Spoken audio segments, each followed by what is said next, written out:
Hello and welcome to the profession 365। दोस्तों, आज हम बात करेंगे पाकिस्तान के अंदर चल रही एक नई हलचल के बारे में। शायद आपने न्यूज़ में भी सुना होगा, बलूचिस्तान के बाद अब पाकिस्तान के सिंध में भी आज़ादी के आवाज़ें उठना शुरू हो चुकी है। लोगों ने प्रोटेस्ट करना शुरू कर दिया है। लेकिन ये सब हो क्यों रहा है और इसका पाकिस्तान पर क्या इम्पैक्ट पड़ सकता है, डिटेलली सिंपल शब्दों में हम इसे समझेंगे।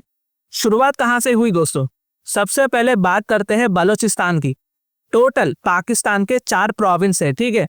बलूचिस्तान, सिंध, पंजाब, खैबर पख्तूनख्वा। लेकिन बलूचिस्तान प्रोविंस में यहाँ बलूचिस्तान के लोग बहुत समय से कह रहे थे कि उनके रिसोर्सेस जैसे वाटर, गैस, मिनरल, पोर्ट से उनको उनका फायदा नहीं मिल रहा है, बल्कि पंजाब प्रोविंस इसका फायदा उठा रहा है। बलोच लोगों को लगता है कि उनके साथ नाइंसाफी हो रही है और इसी वजह से वहां छोटा मोटा नहीं बल्कि आर्मड स्ट्रगल भी चल रहा है।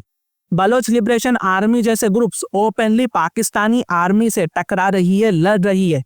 अब जरा पाकिस्तान के बलूचिस्तान से निकलकर इसके बगल में आते हैं दोस्तों, सिंध में आते हैं। अब यहाँ हमको नई आवाज देखने को मिलती है, ठीक है।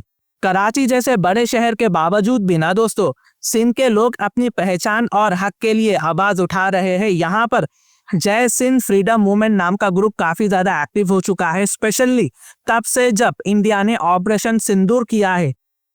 इनकी डिमांड ये है कि सिंध में रहने वाले सिंधी लोगों को उनका हक मिले, उनकी कल्चर को रेस्पेक्ट किया जाए, उनकी लैंग्वेज को प्रोटेक्ट किया जाए। और सबसे बड़ी बात, जो सिंधु लोग बिना वजह गायब हो चुके हैं, जिनको पाकिस्तानी आर्मी ने इलीगल तरीके से उठा लिया है, गायब कर दिया है, क्योंकि उन्होंने उनके रिसोर्सेस के लिए आवाज उठाया, तो उनको वापस लाया जाए। ये इनकी बहुत बड़ी डिमांड है।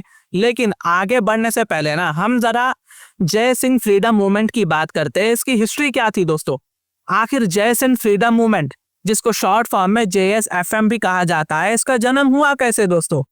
पाकिस्तान बनने के बाद सिंध के कई लोगों को लगने लगा कि उनकी लैंग्वेज, उनकी कल्चर, उनका रिसोर्सेस को सेंट्रल गवर्नमेंट यानी मेन पाकिस्तानी गवर्नमेंट इग्नोर कर रही है और ज्यादातर जो है इस्लामाबाद और पंजाब डोमिनेट कर रहा है इनके रिसोर्सेस पर। उनको लगने लगा कि सिंध की पहचान खतरे में है।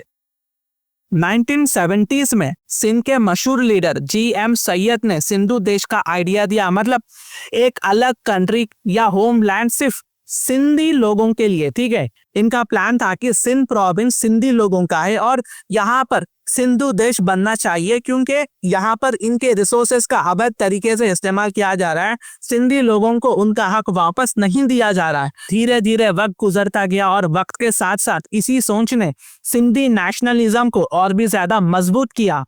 फिर 1970s से 1980s के दौरान सिंधी यूथ और स्टूडेंट्स ने अपना राइट्स और सिंधी आइडेंटिटी के लिए अलग अलग ग्रुप्स बनाना शुरू किया। उनमें से एक था जय सिंध स्टूडेंट फेडरेशन, जिसे शॉर्ट फॉर्म में JSSF भी बोला जाता है, जो स्टूडेंट का ग्रुप था, ठीक है दोस्तों। यहाँ तक आपको स्टोरी समझ में आ चुकी है।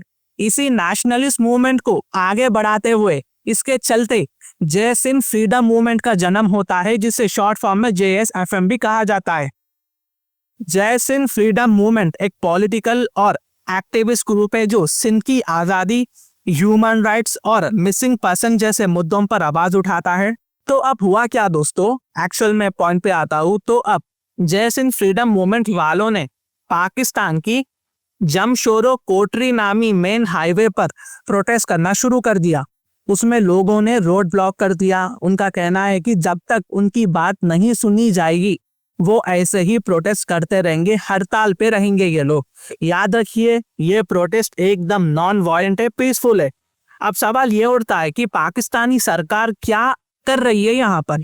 सीधी सीधी बात है, सरकार इन प्रोटेस्ट को दबाने की कोशिश कर रही है। प्रोटेस्टर्स को अरेस्ट किया जा रहा है, मीडिया को बोला जा रहा है कि ये ज्यादा कवर मत करो, और जो भी आवाज उठाने की कोशिश कर रहा है उसको एंटी टेरर लॉ के तहत पकड़ लिया जा रहा है, अंदर डाल दिया जा रहा है और इस पर इलीगल कार्रवाई हो रही है। अब ये मूवमेंट सिर्फ पाकिस्तान तक सीमित नहीं है दोस्तों। सिंध के leaders United Nations, Europe union जैसे इंटरनेशनल ग्रुप से भी मदद मांग रहे हैं। उनका कहना है कि पाकिस्तान में उनके साथ ह्यूमन राइट्स वायलेशन हो रहे हैं और दुनिया को इसमें इंटरफियर करना चाहिए। अभी आपके दिमाग में ना एक क्वेश्चन आना चाहिए कि क्या बलूचिस्तान और सिंध एक सिक्के के दो रूप है, यानी एक जैसे हैं। देखिए जी, दोनों जगह लोग अपने हक के लिए लड़ रहे हैं, लेकिन तरीका अलग है। बलूचिस्तान में ज्यादा वॉयलेंस है, वही सिंध में अभी तक प्रोटेस्ट पीसफुल है, लेकिन दोनों जगह लोग अपनी पहचान और रिसोर्सेस के लिए आवाज उठा रहे हैं। ठीक है, ये चीज कॉमन है।